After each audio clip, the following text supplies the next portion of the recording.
Hello and welcome to TNCRadio.LIVE. This is Truckers Life Radio. And now here's your host, Ron Frazier. Welcome to Truckers Life Radio on TNCRadio.LIVE. For those of you who are joining us for the first time, we are a radio program that deals with some of the issues and the struggles that are happening in the lives of our professional drivers and their families. On today's program, we're happy to have Derek Thompson, and Derek is the director of our TFC Global Gateway to Freedom Foundation. Once again, Derek, thank you for joining us. Derek, share with us a little bit about your background and what brought you into the human trafficking area, and especially into now the Gateway to Freedom Foundation. Yeah, hey, Ron, thanks for having me on today. Yeah, the Gateway to Freedom Foundation is an anti-human trafficking initiative of TFC Global, and we are committed to freeing every person from consumer sexual beliefs and behaviors so they can thrive in their life, relationships, and community. So I've been involved in anti-human trafficking work for the past 16 years, and for me, it actually started by reading a thin little book. At the time, I was going to a seminary. I was at Fuller Theological Seminary, and I took a class called Children at Risk. And for that class, I had to read this thin little book on 5 different ways that children were at risk in our world. And I'll never forget reading chapter 5 of that book. And it was actually the title that really changed my life. The title of chapter 5 was Children of the Sex Trade. Is it possible to be born a second time? And before reading that title, if you would have asked me, do bad things happen to children? I would have had a general idea, and I would have said, yes, obviously bad things do happen to children, and we should care about it. But for some reason, it was that title that really, it felt like a sucker punch to the gut.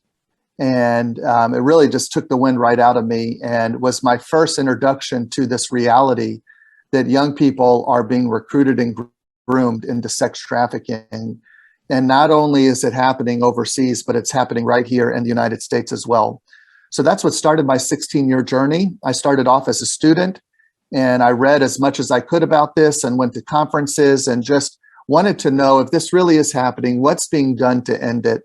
And then from that point, I eventually became full-time in human trafficking. I worked with a victim service agency in Sarasota, Florida, did that for 6 years and worked with victims of sex trafficking, and saw the vulnerability and the challenge of working with people who had been victimized through this crime. And that was very eye-opening work, very challenging work. I can tell you that working with victims of sex trafficking is really, really difficult work. There's a lot of beauty in it because you do see restoration and redemption, but the work it takes for people who have been victimized to get their life back and to have a full and productive life takes so much effort to do that.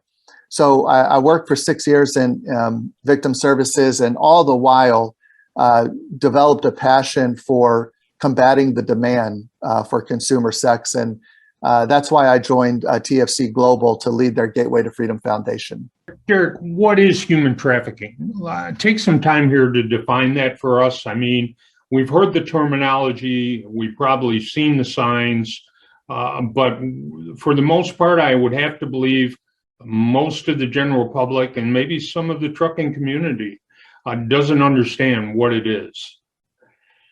Yeah, it's one of those terms that, definitely has been used a lot and is in the newspaper and TV shows, movies. So there's definitely some awareness of human trafficking, but what exactly is it? I think there is a lot of confusion about it. And one of the reasons why it's confusing is that human trafficking is actually an umbrella term that means 3 different things. So there's 3 specific types of human trafficking. One of those, of course, is labor trafficking. And then you have sex trafficking and domestic servitude. So when it comes to our federal definition, or the Department of Justice definition of human trafficking, it's referring to one of those three things: labor trafficking, sex trafficking, and domestic servitude. Derek, give us a little breakdown between each of those. Define those titles individually for us, will you please? Yeah, that's really important. So, and actually the first two, labor trafficking and sex trafficking, of course, are the most common and going to be the most relevant to the trucking industry, but really all of us in community. So the third one is domestic servitude, and that's talking about people who hire, nannies for their home or people for their home. And so that's a little bit more obscure. It's really hard to identify those victims because they're in private residences. But we know that human trafficking is actually happening in those scenarios. When it comes to labor and sex trafficking, the key term for both of these things is force, fraud, and coercion, right? So this is involuntary servitude. And involuntary servitude could either be, when it comes to labor, it's, free labor. You're forcing people to work without, with little to no pay, and they don't have the freedom to walk away if they want to. They're being, force, fraud, or coercion is keeping them in that labor situation. And then when it comes to sex trafficking, it's the same thing: force, fraud, and coercion. Someone who is committing a commercial sex act against their will or involuntary, and the things that are being used to do that, again, force, fraud, coercion. Okay, Derek, you've told us now what it is. Now share a little bit with us.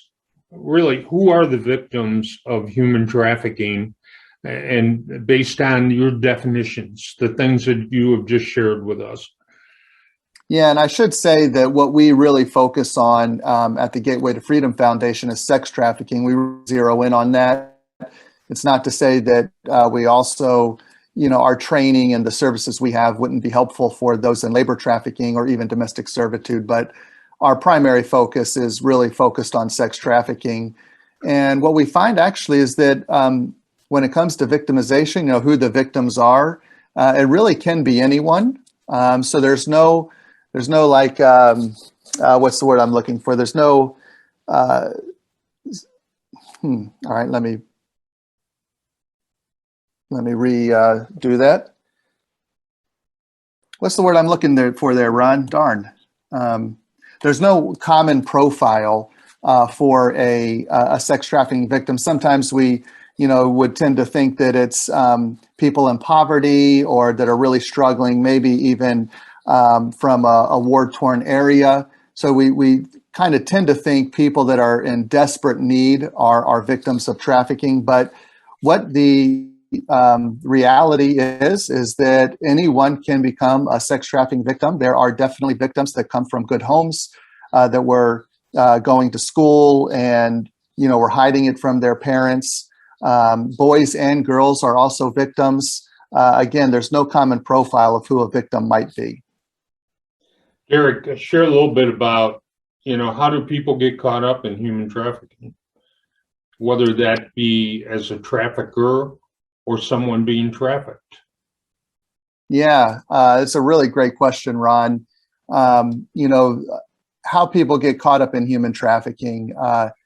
In today's environment, obviously, we know that sex trafficking is about money, and it is an illicit crime that is worldwide. It's global, so it's happening overseas, and it's happening here in the United States in every city, and it's all about making money. So it's a multi-billion-dollar enterprise, and the way, so from the perpetrator side of it, human traffickers are not people who are who hate young people, for example, and want to see them suffer. They are people who want to make money, and in fact, most pimps and traffickers consider themselves business people or entrepreneurs, and they're all about what's a quick, easy way to make money. What pimps and traffickers have in common is that they have found how to manipulate and control other people and force them into prostitution as a way of making money. And then victims, there's all different types of tricks and ways that people get involved. I should say that the most high-risk population for being recruited into sex trafficking is children. So the ages of 12 to 14, even 15 and 16 years old. It's young people that are being recruited and groomed into sex trafficking. And again, there's multiple different ways that this happens. And if we have time, I can go into that in greater detail. Right. Derek, and I'd be interested in having you told me a story one time about taking some young people out to Colorado. Is that correct? Yeah, that is correct. Yes. And I definitely would love to hear you share that story, but we've got to go to break. So we're going to save that story for after our break, all right? And we'll come back to that. This is TNCRadio.LIVE, and we will be back in a minute.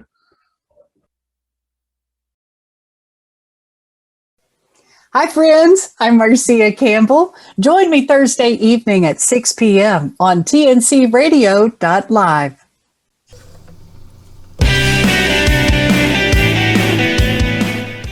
Welcome back to Truckers Life Radio with Ron Frazier, right here on TNCRadio.LIVE.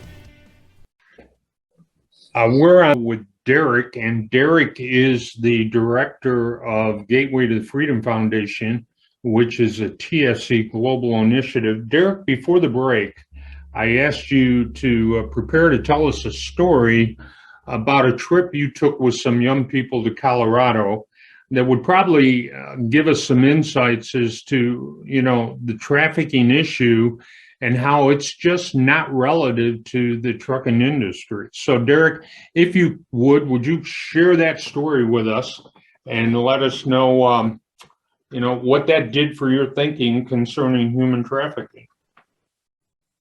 Yeah, thanks, Ron. That actually, the story that you're talking about actually happened 10 years ago. So exactly a decade ago, and was an eye-opening experience for me, to say the least, and is the reason why I am full-time in combating human trafficking. So this was a significant turning point in my life. At the time, though, this is 10 years ago, I was a youth pastor for a church in Sarasota, Florida, and we were on a mission trip in Denver, Colorado. And while we were on that mission trip, the director we were with said that we were going to be doing a homeless simulation. And in this homeless simulation, we were going to have our youth kind of pretend to be homeless, and whatever they were going to eat for dinner that night, whatever they were going to raise for money is how they were going to be eating dinner that night. So this was a very intense simulation, and I have mixed feelings about it looking back on it, but it's what it's what we were doing. And so we split our team up into two different parts of the city, and the adults were there just to make sure that the youth stayed safe. The adults were not supposed to be doing the simulation in place of the youth. This was really for our young people to kind of experience what it would be like to actually be living on the street and not know where your next meal is coming from. And so I was following two of our younger girls on the trip. They were 15 and 14 years old, and they had a sign that said, "Homeless, please help." And as soon as we got on the street, of course, the first feeling you get doing this is that, these girls are in immediate danger. You just felt it. It was like the hair stood up on the back of my neck, and I just felt how immediately in danger they were. And but within 20 minutes of doing this simulation, so it only took 20 minutes, our girls were solicited for sex by an adult man. And I was right across the street keeping an eye on them. I actually was talking with a homeless person who had helped our girls and was kind of explaining what was going on. I saw an SUV pull up, and I immediately again thought, this doesn't look right. And I ran across the street, and the man in the SUV probably thought it was a sting operation, and he took off. and got out of there as quickly as he could. And when I talked to our girls, they said that the man had told them if they do something for him, he can do something for them. And so we put an end to the simulation right there. We said, okay, that was enough. And before I could call, again, we had two teams in two different parts of the city. But before I could call my other volunteer in the other part of the city, because I was busy trying to get my group back in the car and we were going to head back and debrief, my volunteer called me and she said, Derek, you'll never believe what just happened. And I said, well, I've got something to tell you too, but you go first. And she said, one of our youth was just solicited for sex. And so within 20 minutes in two different parts of the city, we had two youth solicited for sex by an adult man. And so that was a very eye-opening experience for me personally. And I really found it as a call to action, because where I could identify myself in was within that 20 minutes, there were so many people who passed by our youth who had a clear indication that they were in trouble, right? They had a sign that said homeless, please help, or other things. And yet everybody up until that point had really kind of passed by them and ignored our youth. And yet the only people who stopped to show any interest in our youth were these adult men who did not have the best intentions. And so for me, it was a call to action to say, am I just one of those people passing by and I don't really care? Or do I really care, and do I need to get, more involved in this? And so I decided to get more involved. Derek, you talked about the young girls who were with you and how they were identified as homeless. Is it typically just young girls? Yeah, no, and it's such a great question, Ron. And one of the things I failed to mention in telling that story, and honestly, I don't even know why I failed to mention it, but the other youth in the other part of the city was a 17-year-old boy. So one of our young men, he was a high school football player. He was the other one that was actually solicited for sex. And that was actually by two adult men. And they told him that he could meet them behind the library. So I don't know, it must have been a common thing that was happening. And I do think there was men who were looking for that specific kind of young, vulnerable teenage boy and said, hey, you can meet me behind here. So this is happening to boys and girls. And as they say too, sex trafficking, the recruitment of sex trafficking happens in plain sight. And for us on that day, that's exactly what happened. This was happening right in front of anyone to see who had the eyes to see and to know what to look for. This was sex trafficking happening in broad daylight. Derek, we know that here in the trucking industry, that's not uncommon to see young men or young women being prostituted at our truck stops. And I'm sure there's a number of stories out there that our drivers could probably tell. In fact, I would encourage them, if somebody's got a story, email us at truckerslife@TNCRadio.live. That's truckerslife@TNCRadio.live, and share with us a story that you might have in relationship to this whole human trafficking situation and what's going on in the trucking community. This is a scary thing. When we look at the damage that is done through the human trafficking, and Derek, we know that human trafficking is fueled by what? Yeah, it is fueled by the buyer demand for, as I said in the intro, sex trafficking is an illicit business. It's all about making money. It would not exist if there was no money to be made in that. And where's that money coming from? It's coming from the demand for consumer sexual services, prostitution, pornography, or adult entertainment venues. So yeah, the buyer demand is fueling sex trafficking. And that buyer demand is fueled by what, Derek? What would you tell our drivers and those folks who are listening to us? What is pushing this? What is fueling that? What's fueling the buyer demand? Yeah, I think there's a lot of reasons why people turn to consumer sex to meet needs. It's like any addictive behavior.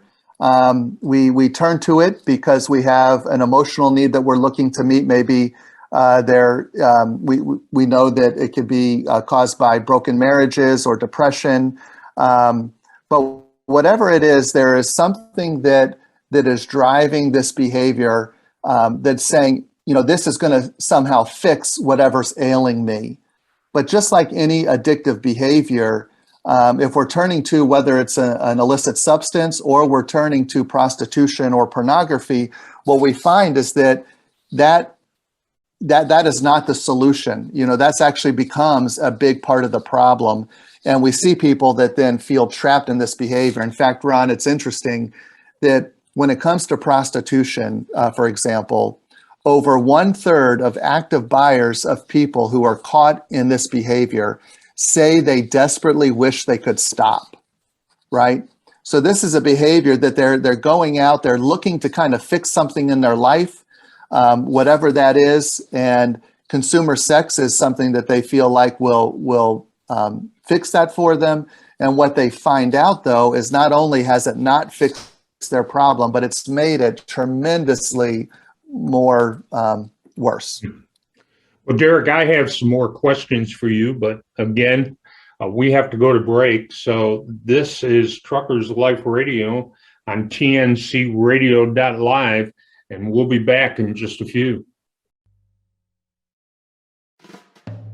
Has your attitude gone downhill? Has the pandemic and craziness in this world made you more negative in nature? Well, here's your chance to radically turn your attitude around with #1 best-selling author David Essel's online video course, Attitude Challenges, for only $39.95 at TalkDavid.com. Learn the key morning routine that will lift your attitude instantly at TalkDavid.com.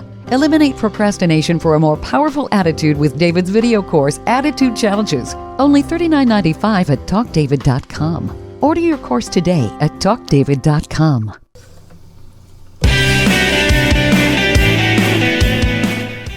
Welcome back to Truckers Life Radio with Ron Frazier, right here on TNCRadio.LIVE. We've been privileged to have Derek Thompson with us. And Derek, you have been sharing about the human trafficking problem. And I have a couple questions for you. Derek, tell us why it is important, not only for our professional drivers, but the public in general, to be educated about human trafficking. And while you're at that, share with us, what are some of the red flags to look for in identifying someone who may be in a human trafficking situation? Yeah, great questions, Ron. So, as I just shared in the story in Denver, the reason why this is so important for everyone in the community is that, again, sex trafficking hides in plain sight. It is happening before our eyes, whether we're aware of it or not. So might as well be aware of it, right? It's probably good to know the signs. If it is happening in broad daylight, it's happening online as well. So knowing the signs of what this is looking like online is really important. But it's why all of us should be educated. But then when we get to the trucker, the professional driver, we know one thing we know for sure about this crime is that it travels. Pimps and traffickers are very mobile, and they are not just staying in one place. They're not staying in one city. When they have victims and they want to make money, they are traveling. And where they stop when they travel are travel plazas and truck stops. And so one, it's important for the professional driver to know that they're in a profession where they're way more likely to come across a human trafficking victim than any other profession, I would say. There is a high likelihood that they are going to come across a human trafficking victim. And so for our professional drivers to be educated and equipped by this is absolutely essential, because traffickers are going to truck stops. They're going to travel plazas and rest areas one of the reasons why they're doing that, it's not just because they're traveling between cities. They're also doing that because they want to make money. And the professional drivers also probably the one profession that is directly being solicited. The most direct solicitation is happening at truck stops. And pimps and traffickers have kind of learned, hey, stopping in at a truck stop and having our people working the truck stops is a good way to make money. So for the trucker, it's really, really important to know the signs, to understand what to look for and how to respond. Derek, give us a few of those red flags. What's it look like? If you're a professional driver, a man or woman driving in the industry today, or you're just part of the general public, what should they look for? What does a young man, young woman who's being trafficked look like, or what does the situation look like that might be suspicious? Yeah, you'll hear a lot of different red flags out there. And I would just say, here's the most important red flag, and that is being someone who is soliciting people for sex, right? So let's get to the easiest one to identify.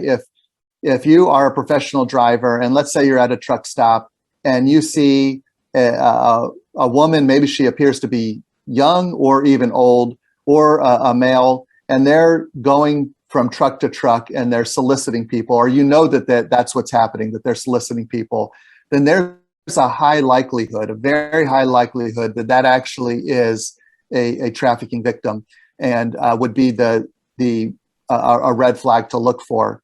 But it also could be someone who's just in need. Maybe they're looking for some food, or and they have a story, that especially when it comes to a female, and she has a story that, hey, my boyfriend dropped me off here, or even my husband, you could hear that.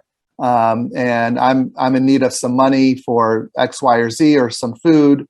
That's could possibly be a trafficking victim. And there's some questions you can ask in that encounter to kind of find out more information. You'd also look, though, for tattoos. A lot of traffickers, they call it branding, and they'll brand their victims, and they'll have their name on the neck or the face area, or even on the hand. So those are things you can look out for as well. So if you're talking with somebody and you see they have someone's name on their neck, we know that oftentimes pimps and traffickers are doing that. But the other thing I'll say too, and this is just so important, is gut feeling. There's instances, I can actually think back. This is even a little bit longer than 10 years ago. This is before I got full-time involved. I remember my wife and I at the time, we were traveling up to Boston from Maryland, and we stopped at a travel plaza in New Jersey. And I remember there was an argument that was happening between a guy and a girl, and the girl definitely looked young. She was probably, I thought she was 18 or 19 years old. And he was trying to get her in the car, and they were having this very public kind of argument.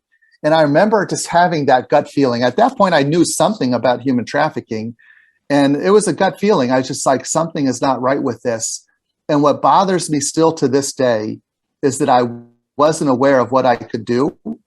So the only thing I knew to do is to pray, which is what I did. I prayed just for the safety of this girl and also for the guy, and just and kind of left that into God's hands. But I wish I would have known. What I really could have done and should have done is I should have called the National Human Trafficking Hotline. And it's very easy to remember. It's 888-3737-888. And if I would have been equipped with that information, 11, 12 years ago, I'm almost certain that was a trafficking victim. And I believe I could have done a lot more than what I did. Derek, that we have been training our chaplains to identify some of these red flags, and of course our chaplains, who are all across the country, across U.S., Canada, and overseas, are constantly trying to be aware of what's going on around them and what they're seeing. And they have had numerous interactions with people who have been trafficked, people who are being pimped at the truck stops. And that's a difficult situation. It's also a dangerous situation. Yes. So, it's good. The information you've given us, some great information, but we've got to go to a break here. But I want to come back and ask you to give us a little more about what people can do in relationship to if they see or suspect some kind of human trafficking situation happening. But first of all, we've got to go to break. So this is Truckers Life Radio on TNCRadio.LIVE, and we will be back with you in a few minutes. Hey drivers, I'm Marcia Campbell. Don't miss Focus, Helping Drivers Heal with David Essel, Mondays, 6 p.m. on TNCRadio.LIVE.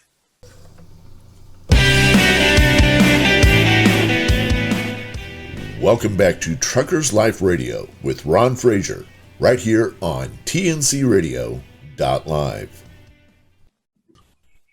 We're on the radio with Derek Thompson, who is the director of the Gateway to Freedom Foundation, which is part of TFC Global's Human Trafficking Initiative. Derek, you've given us some great information, but tell me, what should a professional driver or anyone do if they see or suspect a human trafficking situation is happening in front of them? Yeah, there's a couple important things to talk about here. And the first is that, if you're seeing something that you think is human trafficking, it's obviously going to be an emotional response. And for a lot of men and women, for that matter, might want to, might feel the need to get personally involved and try to do something. And I can't stress enough how dangerous that really is. To act out of, emotion or adrenaline and say, you see somebody who's in need or a bad situation and try to personally insert yourself into the situation. That is not a smart or wise thing to do. It's not even good for the potential victim. It can actually create more harm on the victim than anything else. So not personally getting involved or trying to intervene to do that. If you're seeing what looks to be like a crime happening, the first and best thing to do is call 911. Call 911 and make sure someone gets there on the scene right away. And so that's obviously the first thing that a professional driver should do if they see an act of crime happening or something that appears to be an act of crime, is to call 911.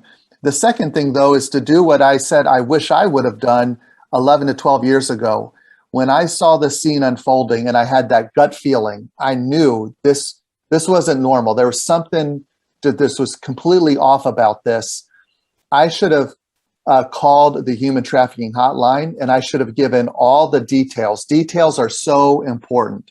And the details you would want to give are the make and model of the car, for example, or a driver's plate number, what people were wearing, what they look like, tattoos, any detail that you can come up with as you're seeing this scene unfold and it doesn't appear to be right.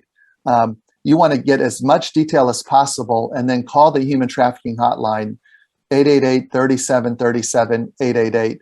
And let me just say, for those that feel like that's not doing a lot, the human trafficking hotline is not only is it making a catalog of all of these things, but it is outsourcing this information to the people that need to get it the most. So law enforcement, for example, your call could lead to people being arrested because not only did you call, but let's say someone else had the same description and saw the same thing and they called.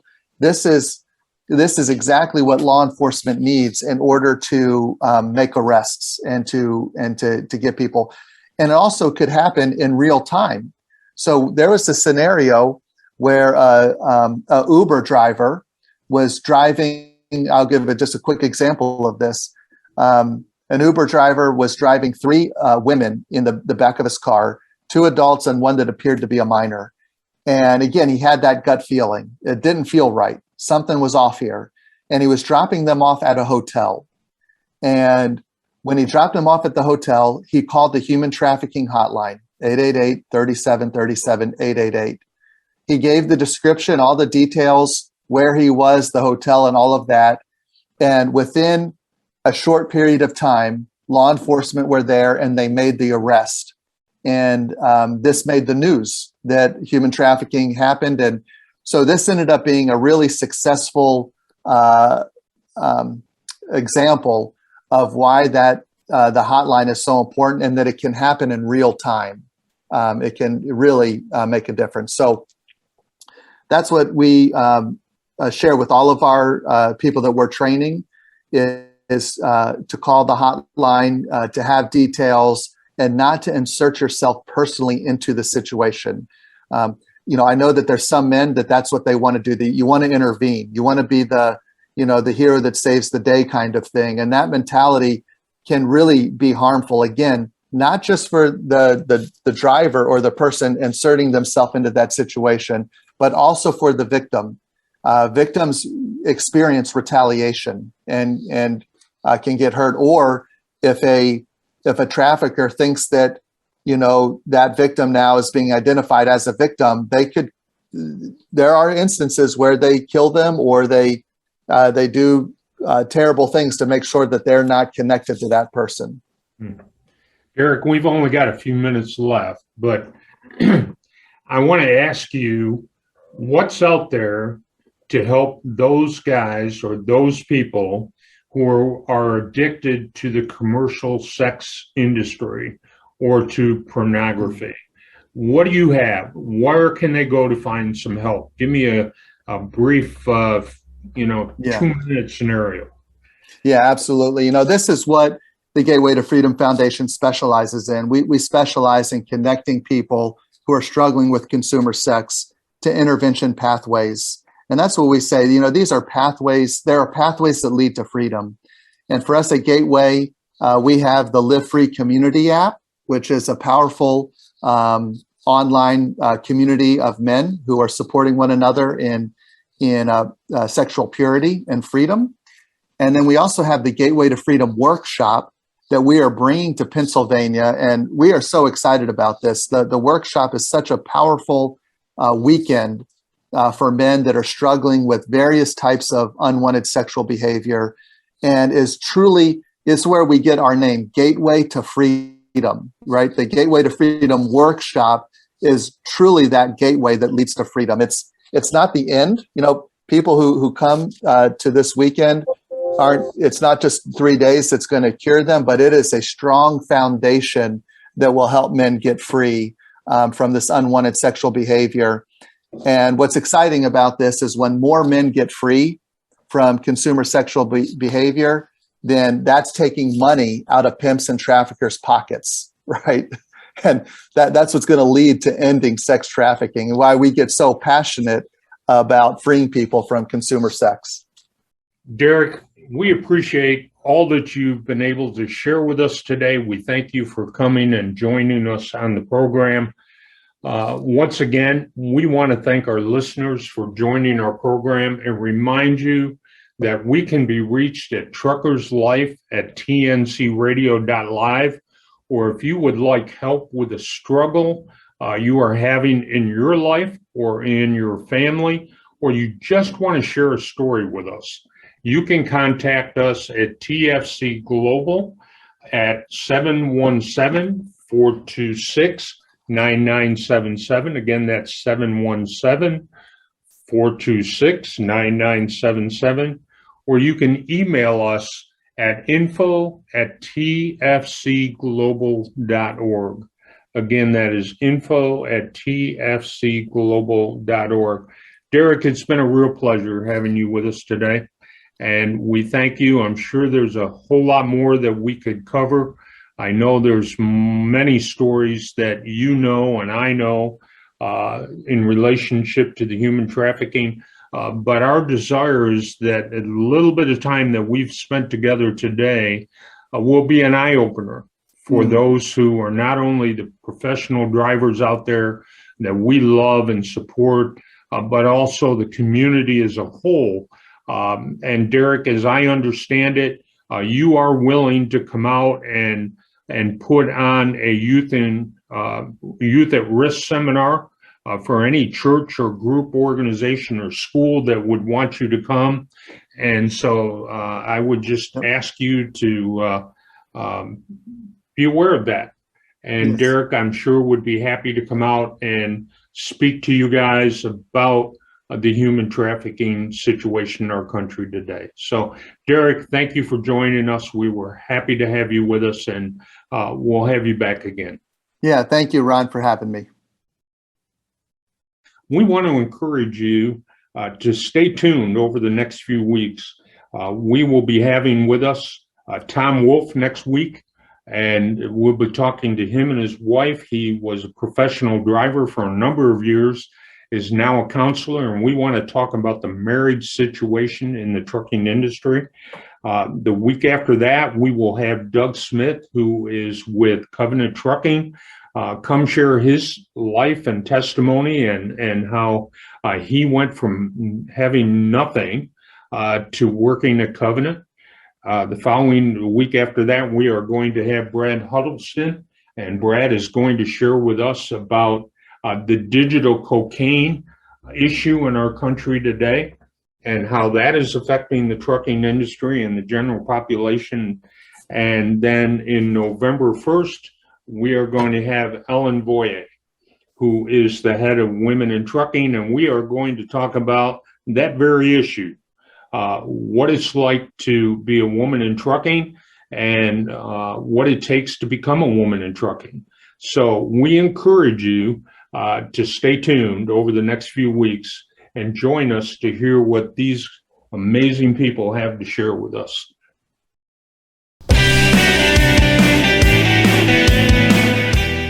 I hope you enjoyed the show. Let us hear from you. Send email to truckerslife@TNCRadio.LIVE. Stay tuned. Stay tuned. Stay tuned.